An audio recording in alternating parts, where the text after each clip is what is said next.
Hello and welcome back to Let's Play Lamplight City! My name is Darwin and I play video games. This is a wonderful detective mystery retro-style adventure game, and as Miles Fordham, we are trying to figure out right now who burned Desiree Lapham. Yes, spontaneous human combustion. Only here in Lamplight City. So we are on our way to the police station. We have some ashes, and we are going to return them. Dear Lord, what is that smell? Did you step in something out there, Fordham? Private investigation is a dirty job, Upton. You know that. Of course, the ashes stink. And the sound is loud. The game resets it. I don't know what goes on. I don't know why it does that, but every once in a while, we Got just a need to moment, adjust. Upton? Yes, but let's make this quick. All right. Would it be possible for me to access the mortuary? The mortuary? What for? I'd like to consult with Dr. Edwards. All right, but be careful. Make sure you don't let Snelling see you back there. Sweet, that was easy. That's it for now. Better get back to it then.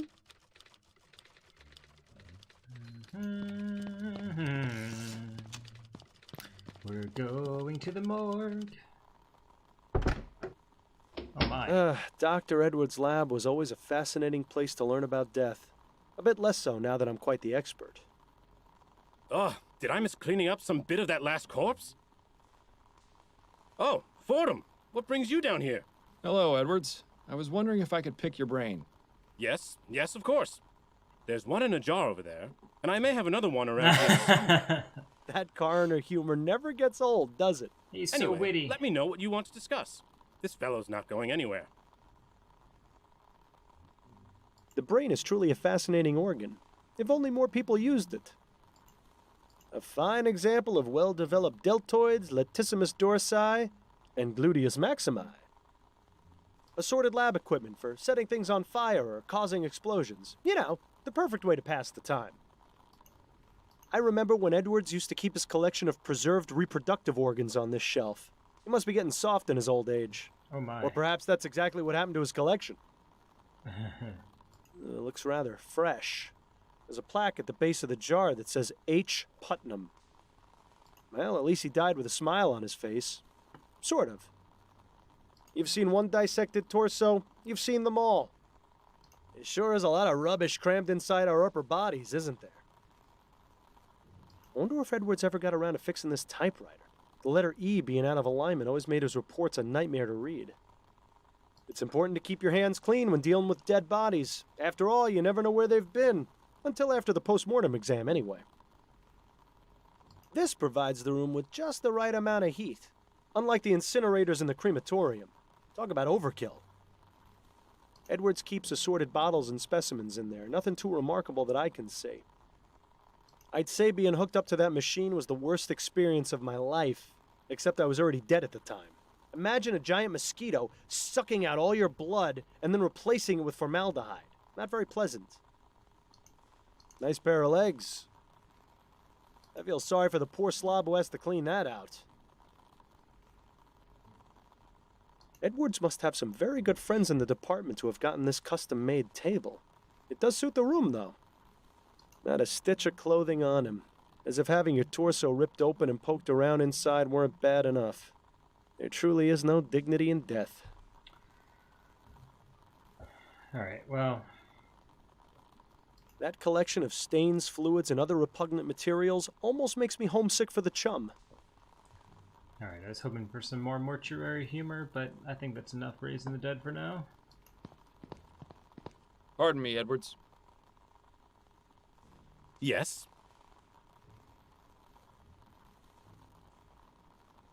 Keeping busy down here, Edwards? Oh, you know me. I've always got my hands in someone. Edwards always did have a way with words. This post-mortem was just a formality, really. The victim died of a gunshot wound to the head. Last week, though, we had a real kicker. An old man was brought in, and though he appeared quite dead, I was told that he'd been in a trance for over half a year.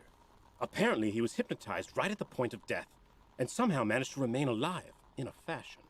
In any case, when I began performing the exam, his entire body decayed into a putrefied mess within minutes. It was fascinating. Should you really be giving me these details, Edwards? Oh, hell, I don't mind telling you, Miles. It's not like you're going to go tell Snelling. Besides, you're the only one who's come to see me all week. Dead people make lousy conversationalists. Hey, I take offense to that statement. So, Snelling got promoted to chief, did he? Yes, not too long after you left. Personally, I think he took advantage of your situation to change things around here. Was it really that much of a shock? Bill and I weren't exactly the most well-liked detectives on the force. But you were respected.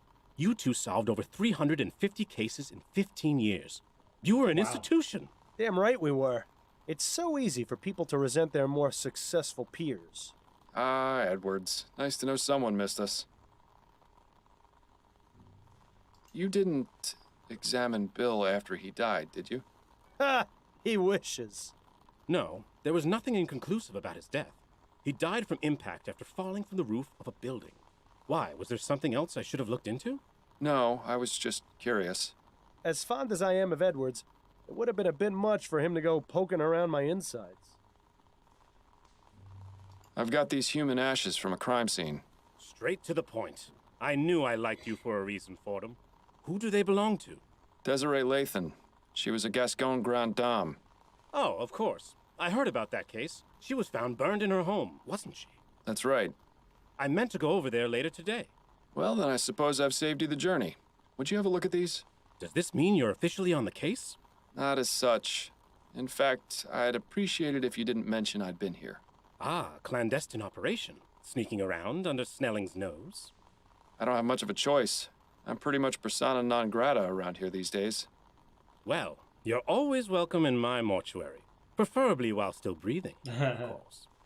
Anyway, I'll just take those ashes off your hands. I'm sure your social life will soon improve. Yes, I was making quite the impression. This is an interesting choice of container. It was either that or carry them around in my bare hands. Well, I'm a bit busy right now, but I should have something for you within the next couple of hours. But you do realize the information won't be exclusive to you. I'll have to pass it on to the detectives on the case. Naturally. That just gives me more of an incentive to work quickly. I found this piece of burned cloth at the crime scene. Could you take a look at it for me? This is from the Lathan case? It is, yes. What do you need me to look at exactly? It appears to have some oily residue on it. Interesting. I'm afraid I have my hands full right now, but you can feel free to use my workbench if you'd like. To do what exactly? Surely they taught you something about basic chemical analysis when you worked here. Yes, well, I always let Bill handle the more technical aspects of our cases. A real pity I'm not around to help you anymore, isn't it? But I'll have a look and see if something comes back to me. Thanks. That's all I needed to know for the moment. Anytime, Fordham. So we get another minigame.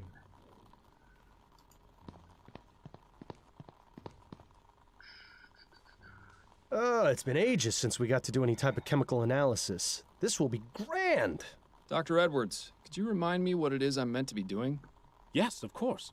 Go ahead and get as much of that oily residue from the cloth into the petri dish. Good. Now add some of the chemical reagent in the red bottle to the dish.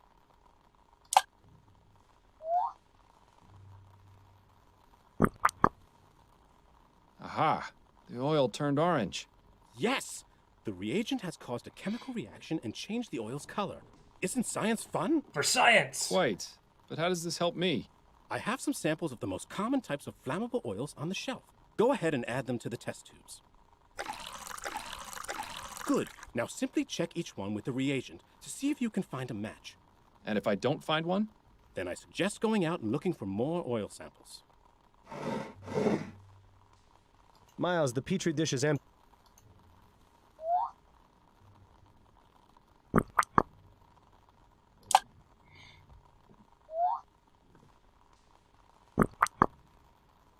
Well, oil be damned. Looks like that's not a match. Oh, you love it. Will is so punny. So kerosene.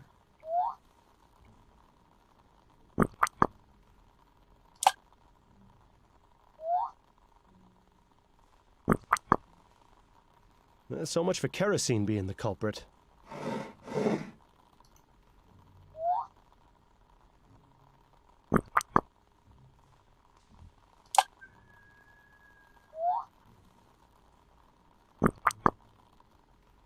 Too bad, I would have bet on it being coal oil. Looks like ammonium chloride. Won't be of much use to us in this experiment. Alright. So, we need to find more oil.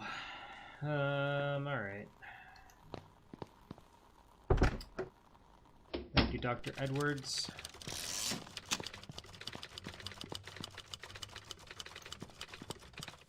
Got a moment? Yes, but let's make this quick. Have a moment to go over my current case? I'm afraid you're on your own this time, Fordham. The walls have ears around here. If they find out I'm helping you, it won't end well for either of us. Understood. I'll still be here when you've solved it, though. That's it for now. Better get back to it, then. Alright, so we can't get a lead on that, Andrews guy. So, what do we have? In there.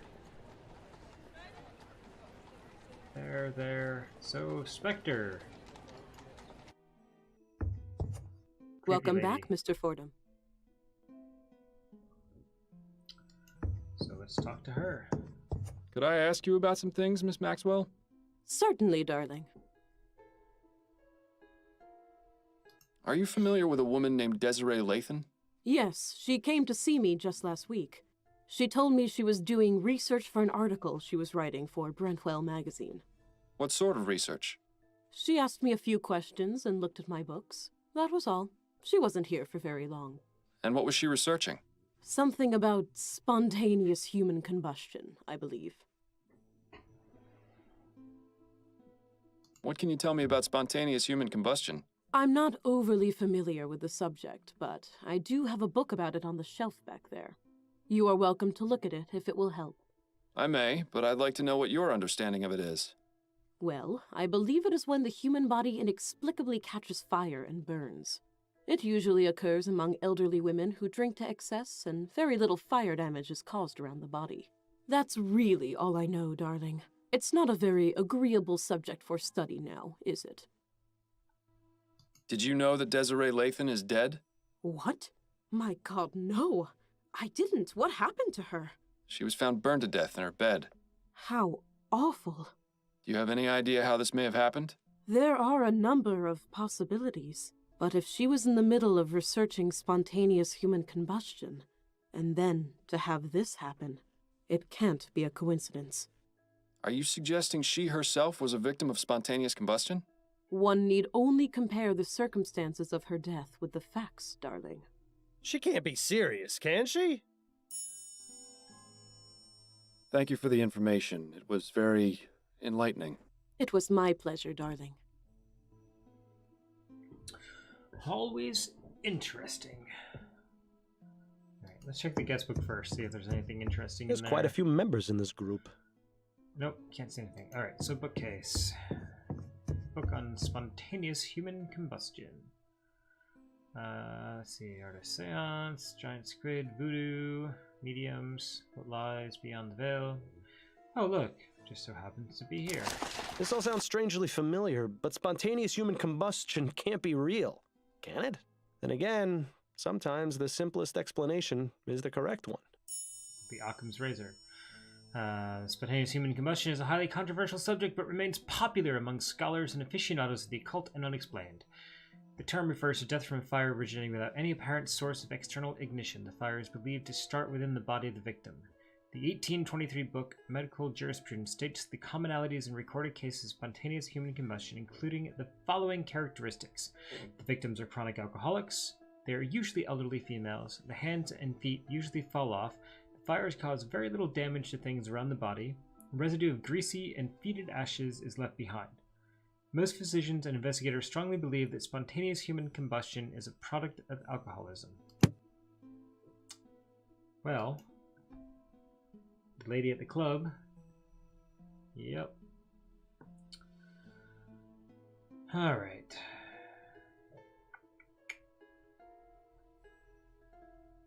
I don't think there's anything... Yep. So where do we go now? I'll be going now. May the spirits guide you to that which you seek. Do you have any new location? Where do we go? Where do we go? Where do we go? Brentwell, I don't think it's anything useful. Police station now. A shown price. We still need proof of death, which we won't get anything until we get Edward to say it. Back to the supper club. Anything new? No oily residue anywhere? Alright. Miss Robineau? Oh, it's you again. Have you come to ask me more questions? Yes, if you wouldn't mind. No. Be my guest. Alright. Is the name Peter Andrews familiar to you? Peter Andrews? Is he still around? I'd be able to tell you that if you told me who he is. He's desperate. That's who he is. A lovesick fool who is obsessed with Desi. Sent her love letters all of the time. Would you know where I can find him? Why would you want to? Because I want to question him about Miss Lathan's death. I suppose that makes some sense. All I remember Desi telling me is that he worked at the Bank of Vespuccia, a clerk or some such. Imagine. Thank you. That's very helpful. Such disdain! Yeah, we're not going down the road of compromise. Thanks for your time. anymore. I'll let you get back to your drink. Thanks, sweetheart. Crazy alcoholics. Oh, look, we got the bank. Mr. Fordham. Uh-oh. Mr. Dupre, fancy running into you here. I told you I worked at the bank. I can't believe you have the nerve to show your face here after what you did to Juliet. I did nothing to Juliet. The evidence indicated her guilt. Well, the evidence was clearly wrong. You've ruined her life as well as my family's. I'm sorry you feel that way, Mr. Dupre, but I'm afraid what's done is done. That may be, but I take some solace in knowing I can do my part to make your life more difficult. Leave now, Mr. Fordham. You are not welcome here. I am fully within my rights to be here. I've done nothing wrong. Perhaps the police will be able to sort that out once I sound the alarm. You wouldn't. Try me. Best not to see if he's bluffing, Miles. Fine. Good day to you, Mr. Dupre.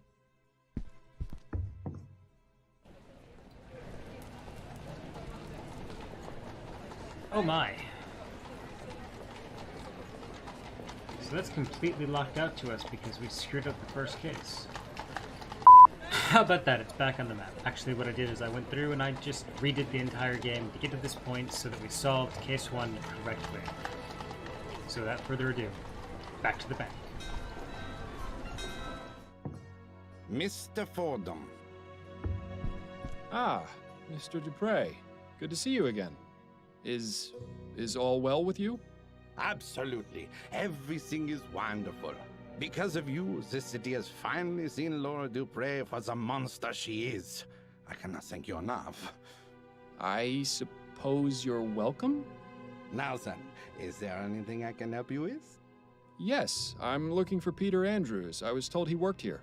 That's right. His desk is just over there. Thank you, Mr. Dupre. Lovely seeing you. How different that interaction was. We haven't got any... What an absurd contraption. Imagine needing all those extra bits and bobs just to tell the time. I tried using one of these automatic money dispensers once, but I nearly got my arm stuck inside. They still got a long way to go. Yeah, impressive bit of hardware. It would take a criminal mastermind to rob this bank. Mr. Andrews. Yes? Miles Fordham, private investigator. May I ask you a few questions? Yes, I suppose that would be fine. Have a seat. I'd rather stand, if it's all the same to you. Now then. Exactly what is your role here at the bank? I'm the manager. I handle the new accounts, organize finance, that sort of thing. Have you been here long? Coming up on 17 years. Is this at all relevant to your investigation? Anything could be, Mr. Andrews. Do you know Desiree Lathan? Desiree Lathan? No, I can't say the name rings any bells. You say you don't know Miss Lathan. Would you care to explain these? Why are they crumpled up? Did she throw them out? And why do you have them? I just love catching people like this. Relax, Mr. Andrews. Let's take this slowly. Now, I can assume by your reaction that these are your letters? Yes, they are. So why did you lie about knowing Miss Lathan? I promised my wife I would cut off contact. But you clearly didn't. The most recent letter is from 2 weeks ago. Did she hire you? Your wife? No, that's not why I'm here. Ah, well, that's somewhat of a relief then. So your wife knows about your correspondence with Miss Lathan? Well, I don't know if you could really call it correspondence. Desiree never wrote back. But yes, Peggy, that is to say, Margaret found out shortly after we married. Exactly how many letters did this bounder send, I wonder? At first, I tried to make it out that she was just a friend, but she found one of the more intimate ones while I was writing it. I see. And what was her reaction? What do you think? I still have the scar from the glass that she threw at me. You're still married? Oh, yes. Margaret comes from a very strict Catholic family. They would sooner she die than divorce. It hasn't been easy. She makes sure to take full advantage of the situation, always buying herself the most expensive jewelry and spending a fortune on food for those wretched cats. I swear, they're better fed than I am. Where might I find Mrs. Andrews? I'd like to speak to her. Our house is at 713 Longfellow Street, just at the edge of Gascon. But I warn you, it's a goddamn menagerie she's got. I'd stay away if you're averse to being covered in animal hair. I'll take my chances. Were you aware of Miss Lathan's death? What? Desiree is dead? No. She was found burned to death in her bed. You're lying. You have to be. I'm afraid I'm not, Mr. Andrews. Oh, Desiree. Do you have any idea who might have wanted to kill her? No, she was a marvelous woman. Well, I'm sorry to have to be the bearer of bad news, but at least you won't have to worry about writing any more letters. That isn't funny, Mr. Fordham. Yes, it was. Don't listen to him. Thanks for your time, Mr. Andrews. All right. Oh, tons of stuff to do. Yeah, I don't think that's a good idea to say this is... Oh yeah, she just kind of popped into flames. No, I think next time we're going to go speak to Margaret. But I'm going to leave it there right now. So, thank you very much for watching. If you've liked the video, please like it. Please subscribe to the channel and spread the word. My name is Darwin, and I will see you on the flip side.